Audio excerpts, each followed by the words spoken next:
Hi everyone and welcome to Kayo's Playbook. This is where I talk about what really makes customer service exceptional. That goes beyond expectations and leaves lasting impressions. I'm Kayo, and before I'm starting my own company, I worked as a cabin attendant at Japan Airlines, one of the Japan's top airlines, known for world-class service. Through that experience, I learned so much about Omotenashi, the deep, thoughtful kind of hospitality that's at the heart of Japanese culture.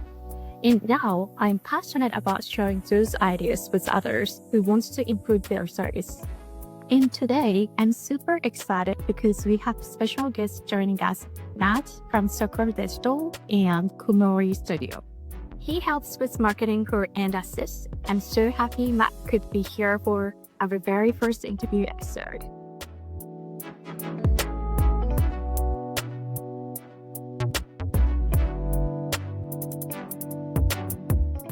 So, thank you for joining my podcast. Yeah, happy to be doing it. So can you explain about your business? Yeah. So I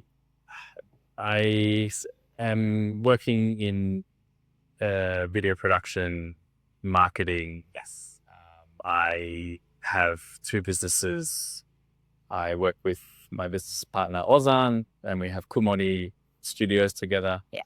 And we're sort of a full service studio doing all aspects of marketing, branding. And then I have Sakura Digital, which is what I first started. Yes. Completely just dedicated to video production, video marketing. Right. Producing, helping inbound film crews with locations, things like that.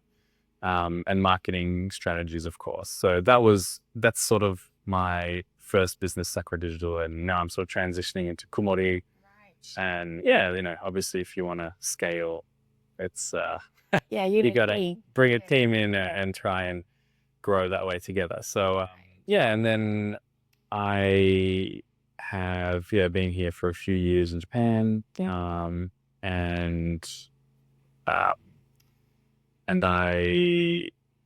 I first started the business around 2019. Yeah. So it's been 6 years. Which means you have been in Japan for 6 years now? No, a few years I've been living here, but I've been traveling for a long time. Yeah. But I was anticipating moving here. Well, not here, Australia, but in Japan. So part of my strategy was to start a business and just network and connect with other people who are in Japan, before I get there, so that I'm not starting from square one on the day I get there. I'm kind of ahead. Yeah. So that's, in a nutshell, that's how I established my business and what I do. Yeah.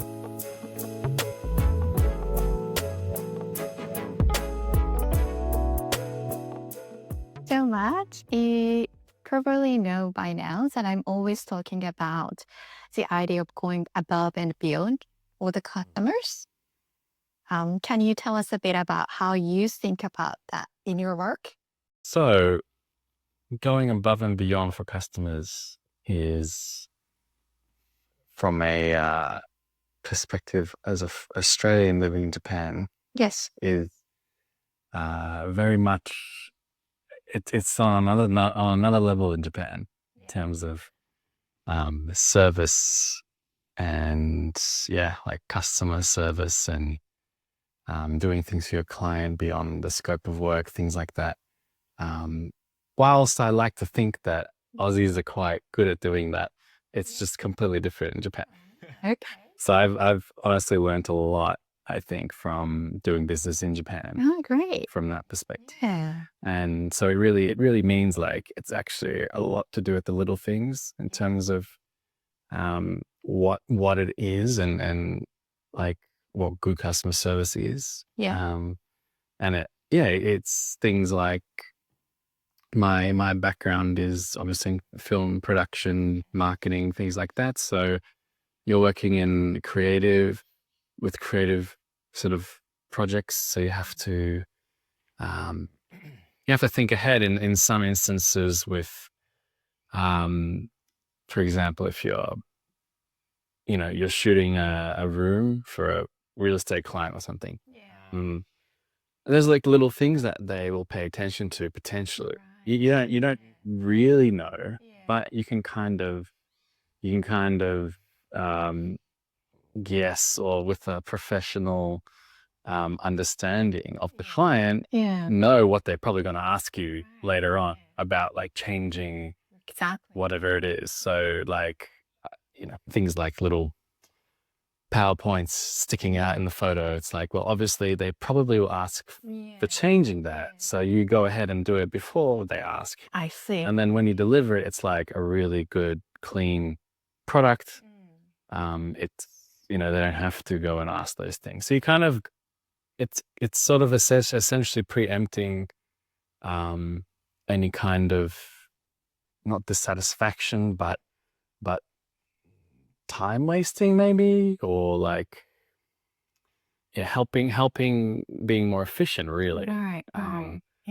So in a nutshell, that's what I would say for me. Oh yeah. So that's yes, it's really a good point that you are professional shooting branding clients. So it's definitely that you have that kind of quality, of course. But at the same time, you need like a broad knowledge of understanding clients, and your clients can be any field, industries. So, which means you have to learn, understand about the clients beforehand.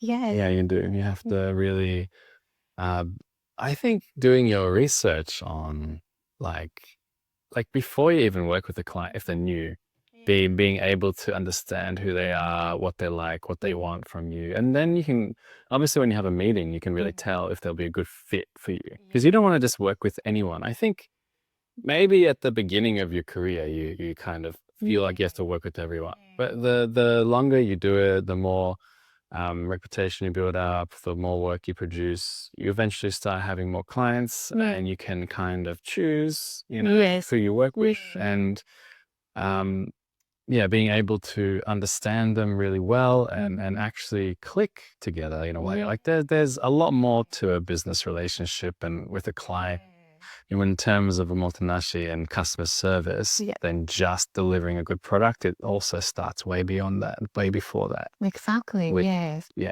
Choosing and working together. It's really like a relationship. Yeah. When your business coming to more established phase, then you can choose client. But until that point, we get that we can't choose any clients, so we have to understand all clients as well. But so you went through all those moments, phase, and now you establish cycle. That's right. Like, that's really amazing. You have more, customer basis. That's amazing right now that you came to this point. But it's really impressive that you not just being like a professional photographers, but you also I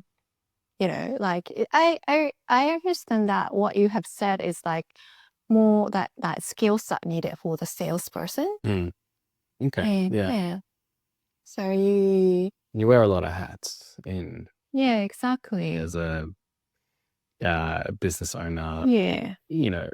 Solopreneur especially, obviously you wear a lot of different hats. You would know that, like at the start of your business, when it started, you had to do a lot on your own too. Exactly. And you got to think about all aspects of business, like, and especially in Japan, it's highly important to be able to, like, I mean, maybe not making mistakes is the wrong thing to say, but like being very aware of all the different things that could go wrong. And it's a lot harder to do when you're just by yourself, but so getting to a point where you can satisfy customers in an efficient way is good. It's good to be in that place.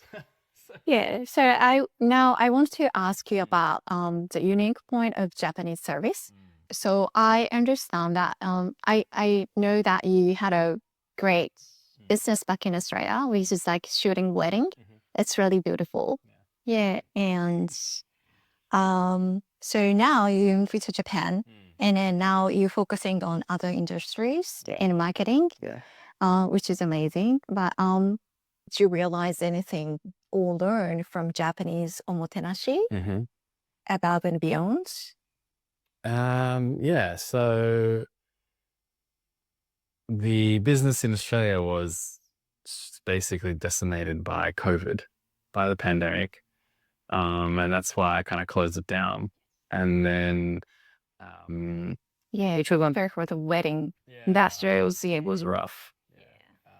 and also I was in Australia in Melbourne, so it was really bad lockdowns. Right. So yeah, like moving to Japan was kind of like I guess I don't know, like fresh start maybe. Like you're kind of focusing on something else now. Right. I did consider bringing the wedding fair to Japan for a while. I did a lot of research, and the wedding industry is just a different fit in Japan. I totally get it. It's completely different. So, I also have my marketing background, and I did a lot of commercial, corporate branded films for companies as well while running the wedding fair in Australia. Yes. And then I had like invested interest in Japan. I was in Japan a lot. So, and then moving to Japan, I felt like it was just natural to have a business that could, service, I guess, I don't know.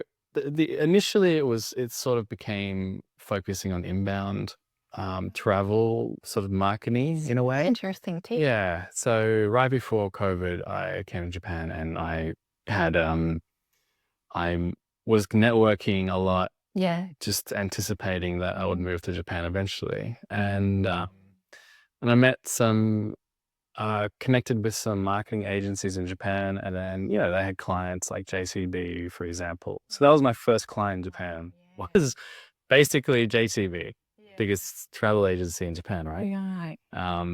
And I was just like thrown into like business culture, like all of a sudden. It's like, this is how it functions. So there was lots of interesting things on that first project. For example, when I worked with on that travel project with JCB, with the marketing agency, the things I learned, like there was when you create an idea, a script, or there's like project deliverables and timelines, it's not very flexible in Japan. Right. Okay. And in Australia, there's a bit more flexibility in terms of... we really want to prepare in details. Yes, there's lots of detail focus, especially before a project starts, and lots of meetings and things like that. So that was like a learning curve at the start. Yes. I mean, pre-production is an extensive process in the film industry and marketing normally, especially in Australia it is, but it was just another level in Japan. I see. But that's amazing that you just learn those kind of things as you go. Yeah. Right? And it was lucky because I was doing it with a marketing agency. It wasn't direct to the client. Yeah. So I kind of was working alongside this agency that was able to help me and guide me and help me learn. They gave me the opportunity to work on this project. So, and like, while this was a 2-week project, we were shooting all over Hokuriku, Right. that sort of northern part of travel, like the old route, the golden route that goes from Tokyo to Osaka, the old one. Right. Filming like all these videos for JTB, and like we were, I think the idea of like working really hard. I know that sounds ridiculous, but yeah, I get it. That's just the most important thing. Yeah. But I really think it's really great quality that you have, because you just came to Japan as Australian, and you never lived in Japan, and you have limited friends here, and then you just quickly learn what your agent told you, and I quickly just get everything, and I haven't, and like, this might sound bad, but like, I hadn't worked that hard before that project. Like, that project was intense, and there was so much expectation about like there was all these deliverables we had to meet, and unfortunately, the agency I was working with kind of underestimated how much work it would be, but we still had to deliver. Right. I mean, that's business, I guess. But we had to do it with, the best quality, like, so there was a lot of focus on, like, I really had to really focus hard and make sure that it was just like working, good project, good delivery. So, I think Japanese work extremely hard, like more than most other countries. I think you felt what you get from them. Was it enough to what you have done? And but I think it's sometimes we really need that kind of moment to just devote yourself to what you're doing and learn from mistakes, and just don't care about how much you're earning. Just devote yourself. It's just do everything yourself you can to your clients and learn from it. Yes. I think that's definitely part of Japanese culture, why it's so beautiful, because everyone like takes their job really seriously. Yes, we do. They devote so much time and energy into it to make sure they do the best job they can. That's how we become professional, I guess. But like, it's more so than I've seen in other cultures in other countries. It's just like Japanese are great at taking something and then doing it better than everyone else. Like, there's just dedication that's not there. It's not a blanket statement for everyone, but in general, Japanese, I think people just have that mindset. So that really helps being able to deliver like something that's really good. And there's a lawnmower right now. We're in Australia. Yeah, we're in Australia and we can hear a lawnmower in the backyard. Anyway, it's okay. So the other thing I would say that I really learned was the personal nature that there is for business relationships. It's very it's like you're looking after something special. That's what it feels like. Yes. Like, Okay. when you have a client in Japan, you're looking after something special. You imagine this is a client and it's like something precious. You're looking after that and making sure that it's like really like you do what you can to, I guess, satisfy and help them, and then in return it's kind of the same thing. They do that for you too. In Japan, it's reciprocal like that. And so you see that in things like meetings and ongoing relationships, and there's a lot of, like, I guess, loyalty between vendors. So like, a company will keep working with the same people, and relationship is prioritized over just work. So I think that's also something that was really unique to me. I don't know, in Australia, it just sometimes feels a bit cutthroat. Like, you just get cut off, for no reason, or, whatever, budget's too expensive, or, and they move on to someone else. And it's just, it's not a lot of dedication to working with someone all the time. Yeah. Delivering is a great service. It's not about checking the to-do list. It's just all about, taking care of clients, making sure that they're happy. Yes. So, and then more you do, you learn and you get more experience of doing it. So next time you can do it automatically without putting so much effort.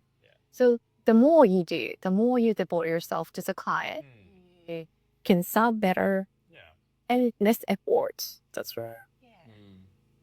Yeah, I think That's what I believe too. Yeah. And that's what I do too. that's how you work with your clients too. Yes. Yeah. Wow.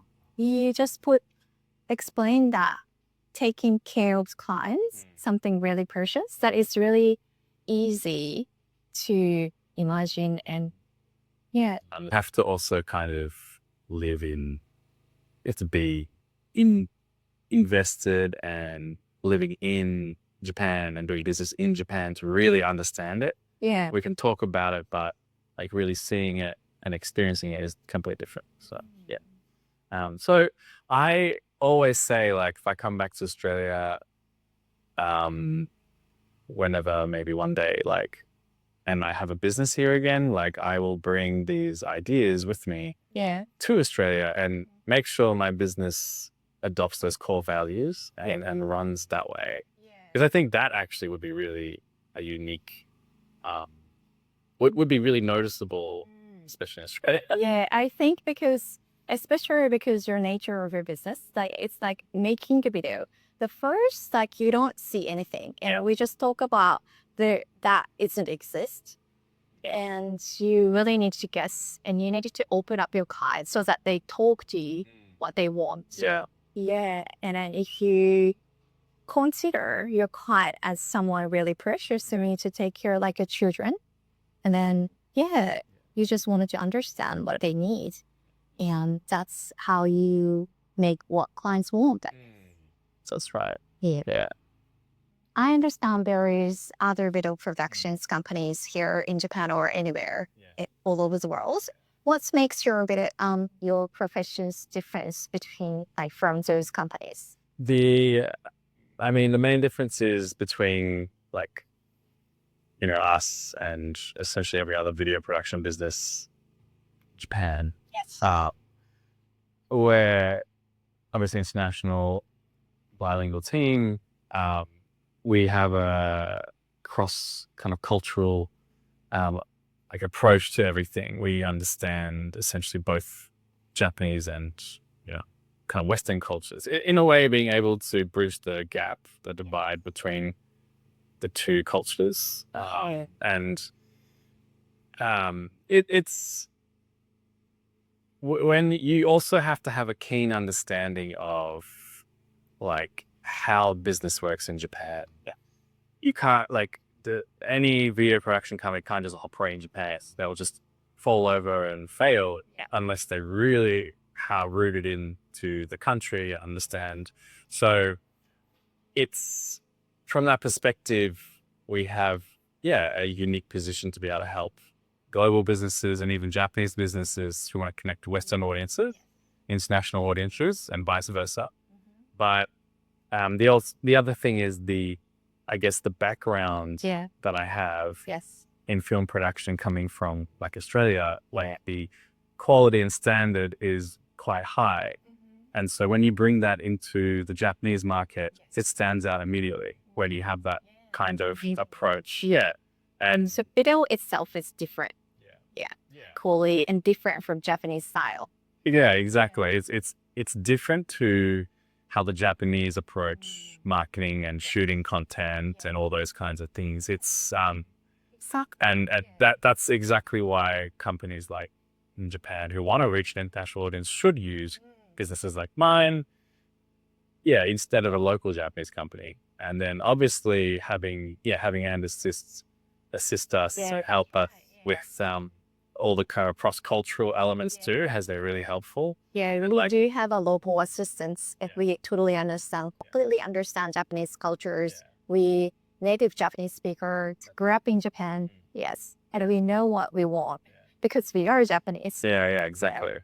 And your team's all bilingual, and so it's really quite helpful.